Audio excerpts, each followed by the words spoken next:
श्री भगवंत मान 5 मिनट्स। सरकारें नहीं है, अंधेर नगरी चौपट राजा।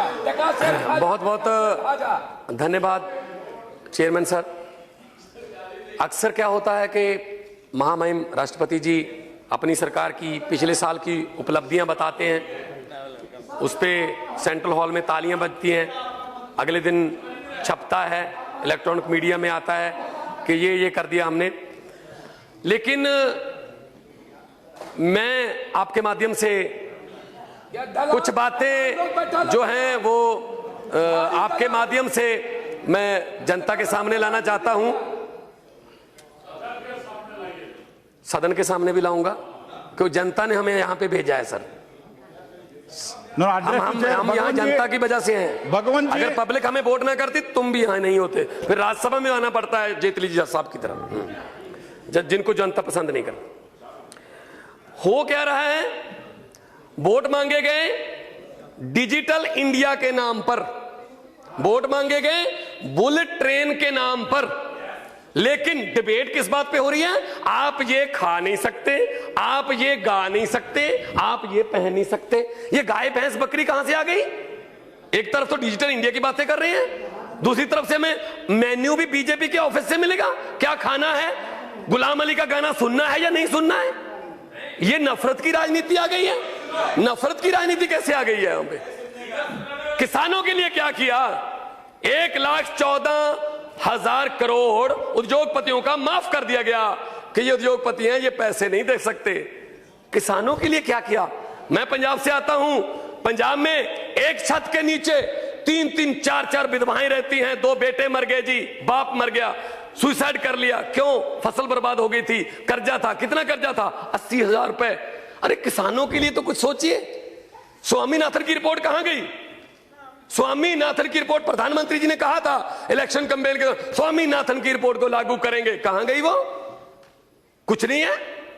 पंजाब का किसान, आपको ताज्जुब होगा कि पंजाब का किसान अपनी बेटी की शादी भी किडनियां बेच बेच के कर रहा है। जो पूरे देश को रोटी खाना खिलाता था वो खुद भूखा सोने पर मजबूर है। आपने कभी पता किया है? अपनी कंस्टिट्यूंसी में देखिए हरसिमरत जी, अपनी कंस्टिट्यूंसी में। Bhagwant please address the chair, you have 5 minutes. हाँ, डोंट वेस्ट। ये हालत हो गई है, और ऊपर से ये दलित विरोधी सरकार है। दलितों को दबाया जा रहा है, गरीबों को दबाया जा रहा है। रोहित वेमुला ने आत्महत्या नहीं की, उसकी हत्या की गई है। जब HRD मिनिस्ट्री 5-5 लेटर लिख रही थी, वो चिट्ठियां नहीं थी, वो रोहित के मौत के वारंट लिख रहे थे। एक इतना युवा, इतना टैलेंटेड हमारा यूथ आत्महत्या करने पर मजबूर कर दिया। उसके ऊपर उसके बाद HRD मिनिस्टर जो है वो बड़े भाषण दे रही हैं, गुस्से में, इमोशन। ये कोई सीरियल थोड़ी है सास भी कभी बहू थी, ये हाउस है, यहाँ पे अपने तरीके से बोलना चाहिए। इसका मतलब ये थोड़ी है कि आप जो भी बोल दोगे वो पास है, उसकी तारीफ हो रही है, वाह वाह वाह वाह वाह वाह। क्या हो रहा है ये? मैं ये कहना चाहता हूं, पाकिस्तान के साथ हमारे संबंध कैसे हैं? क्या बोल रहे थे मोदी जी? एक सिर काटेंगे हम 15 लेके आएंगे। क्या हुआ? वो चाय पी रहे नवाज शरीफ के साथ, उनको अचानक से हमारे देश का प्रधानमंत्री, the biggest democracy of the world, उसका प्रधानमंत्री बिना बताए, बिना ऑपोजिशन को बताए लाहौर में उसका जहाज लैंड कर जाता है। हमें पता चलता, अच्छा अरे ये चाय पी रहे हैं क्योंकि इनके घर पे फंक्शन था, और ऊपर से वो कभी पठानकोट में, कभी दीनानगर में हमले कर रहे हैं। प्लीज क्या हुआ सर 4 मिनट हो गया। मैं बेल सर प्लीज बोलने दीजिए मुझे, प्लीज। हाँ, और प्रधानमंत्री जी जाते हैं RSS के एक फंक्शन में, वहां कहा जाता है कि ये बहुत ही सच्चे संघ सेवक हैं, और वही RSS का दफ्तर है जिसमें 52 साल से नागपुर में तिरंगा झंडा नहीं फहराया गया। ये जो देशभक्ति के सर्टिफिकेट बांट रहे हैं ना, ये देशभक्ति के जो हमें अब देशभक्ति के सर्टिफिकेट बांट रहे हैं, इन्होंने तिरंगा नहीं फहराया था 52 साल तक। क्यों?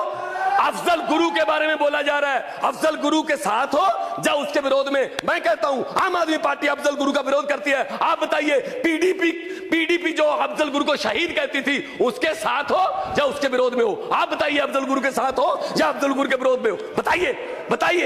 उनके साथ आप सरकारें बना रहे हो, उन्हीं के साथ आप सरकारें बना रहे हो। मैं ये कहना चाहता हूं, Please, राजनीति में, please conclude. डेमोक्रेसी में, लोकतंत्र में अध्यक्ष महोदय पहली बार हुआ है कि सीबीआई एक चुने हुए मुख्यमंत्री के दफ्तर पर रेड करती है, गोपनीय कैबिनेट के रजिस्टर भी ले जाती है। क्या मिला उससे?